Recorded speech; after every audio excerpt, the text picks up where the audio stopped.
I want to say hi to Kylie Lowe from Joining Hands. Hey, Kylie. Hi, Andy. Thanks for coming in. You're welcome. Now, Joining Hands, we are going to talk about Joining Hands, but first up, who is Kylie Lowe? Where are you from? Where do you live? So, my name's Kylie and I live in Brisbane and also Southern Gold Coast in Shugan. My background is 16 years working in youth homelessness, in residential youth care, youth detention centres, government and non-government. In Queensland? Or in Queensland. Yeah. And why do you live in two places? We're jumping in. We're so jumping in. We're so interrupting. I have two daughters who I live with when I'm in Brisbane, and my partner lived on the Gold Coast, so I've kind of created an existence so that I can be with him and my girls. So created Joining Hands to be Gold Coast and Brisbane so that I can, live like a bit of a gypsy. You mentioned a career path, and there's a few intriguing things about that. You worked in the justice system. How long for, and what was that like for you? That was with youth justice, so that was Queensland Government. I actually loved that work, but it was working with young people on community service orders and probation orders and in youth detention centres. Isn't that weird? Because when you said detention centres, I thought, she must have been a warden. Were you ever a warden? No. Right. No, youth work. Kylie, I'm curious what brought you to, that theme of working with youth has been in your life for 16 years. What caused you to start on that path? Why did you think this is, or did you think, or did you just begin and then it opened up from there? Was actually, if I reflect back when I was 21, I was studying psychology at university and knew I wanted to work with youth, and actually volunteered in a youth shelter in Toowoomba way back then, and then got into different fields and careers, and then came back to, I just actually started volunteering in 97 in a crisis youth shelter in Brisbane. So what runs through my blood is justice, social justice. Why? If you look way back, did you have stuff go on where you saw injustice when you were young? My upbringing was good and healthy, but just from a young age was just justice. So even in the schoolyard, fighting for the underdog and on the school bus, and didn't tolerate bullying. And then as a teenager, Mum and Dad had kind of wake up in the morning and there'd be 2 or 3 extra people on the lounge room floor that I would have brought home who had no home. So I thought that was okay. Not so much for Mum and Dad. I think it's okay. Do you think it's okay to do that too? Yeah, I did it as a kid. If your son Josh brought home a couple of people that didn't have anywhere to stay, how would you cope? Yeah, I think that'd be. I would totally respect his compassion.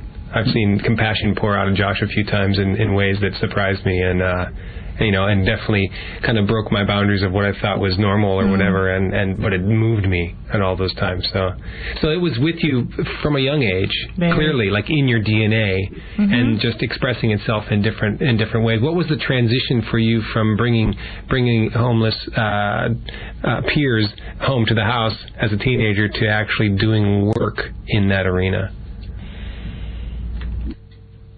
It just evolved, I think, from uni, and then started volunteering. And when I started volunteering at the crisis youth shelter, I felt like this is my family. This is where I belong. That strong sense, and I loved it. And then when you came into the Lighthouse Lounge, did you have that same sense of Absolutely. This is my family, this is where I belong? Very relaxed. And just before we go to a song, you mentioned that to cope with nerves, you kind of chanted all the way down. What were you chanting? I did. I was chanting to Dave Stringer, Joy CD. Oh, really? Yeah. Can you give us a bar or two? You don't have to sing it in tune. No. Or you warm up those vocal cords. We'll get you after this song. Here in the Lighthouse Lounge, we've got Dancing Dan still with us. He's waiting his turn to share a little bit more at the end of this interview. And I noticed, Dan, that you've been connecting with Kylie and hearing all the talk that happens while the songs are playing. What question would you like to ask Kylie next? Thank you, Andy. Yeah, Kylie, I'd just like to know what you'd like us to know about Joining Hands. Okay, well, Joining Hands, we're a not-for-profit social enterprise, so my background was doing the youth homelessness, and then I'd started running free clinics with homeless young women and their children just once a month doing bone therapy and Reiki, and the results with their mental health and physical health were amazing. Couldn't get funding, so a friend of mine, our chairperson, wrote the business plan for a uni assignment, which I then took to my cousin, who is actually a shop fitter on the Gold Coast, and said, can I have 30 grand? And he said, I've got goosebumps. So he said, I need to talk to somebody else. So he went away and he came back and he said, sure, you can have 30 grand.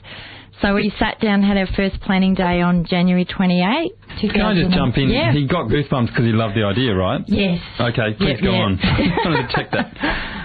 So you had your first meeting? Yep. So we had a planning day 2012, and yeah, since then it's just evolved and grown, and I'm on a very big cosmic salary and work hard.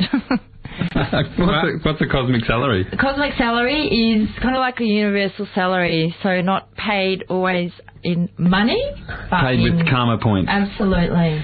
Well, I just want to, before we move on, just acknowledge you for taking the seed of your idea and an impulse that was creative and not being done, and actually taking the steps to ground it in, and the huge thing of being able to go to someone that you know and say, hey, this is something we believe in, will you invest in it? And enroll someone in that is a huge, huge step, and a lot of dreams never make it to the next step because people think, oh, I'm never going to ask that person because they'll never say yes, or who am I to write a business plan or whatever. So just the fact that you've taken those steps and asked, it demonstrates, your commitment, which is huge. You can tell Chip's a life coach, can't you? Thank you.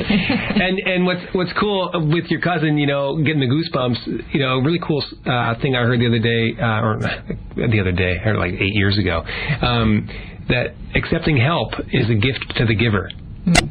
So I'm sure he's loving that too.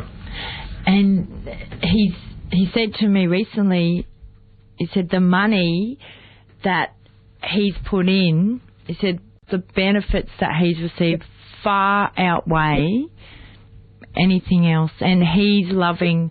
I'm learning about business, and he's learning about the justice side, and he gets to be involved with young people and running a mindfulness program. So it's a beautiful, beautiful exchange. Yeah, thank you. I introduced the thing you're doing with Joining Hands as best I could from what I'd read on the media release. Maybe you can explain it by, okay, I'm a young person at risk. I come to Joining Hands and I have all sorts of needs. What am I likely to receive from you guys?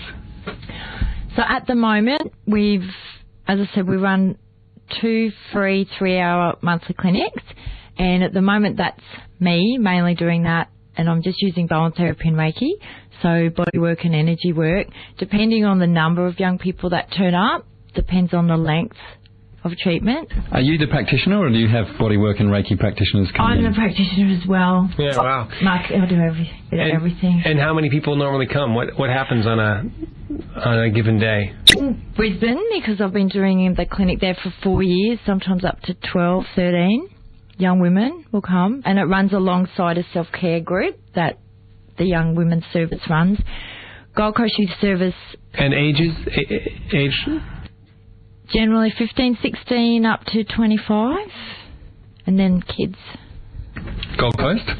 Gold Coast Youth Service is quite new, and it's been phenomenal, the support, one of the service, but also the youth workers talk to the young people, transport the young people, help with their kids. And last month I was there and 6 new young people came that had never met me, hopped up on that table. They're phenomenal. It takes a lot of trust. I mean, one of the things I notice is when youth at risk come to some sort of atmosphere or non-profit which is set up to help them, they're often just really checking, can I trust these people? How do you go about establishing? Because it's a very, for want of a better word, intimate thing that you're offering. How do you go about engaging with the young people so that they actually are willing to get on the therapy table? It's a good question. I think for Gold Coast Youth Service, which is quite new, I think it's been mainly a big part of that is the support of the youth workers who they trust and them vouching for me.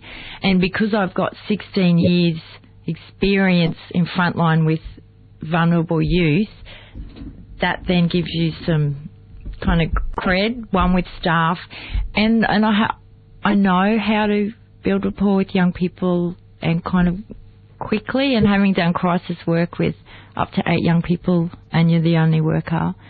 And I don't know, there's just such a safe space that's created and held, and often, and that's why I love this work, they don't need to tell their story.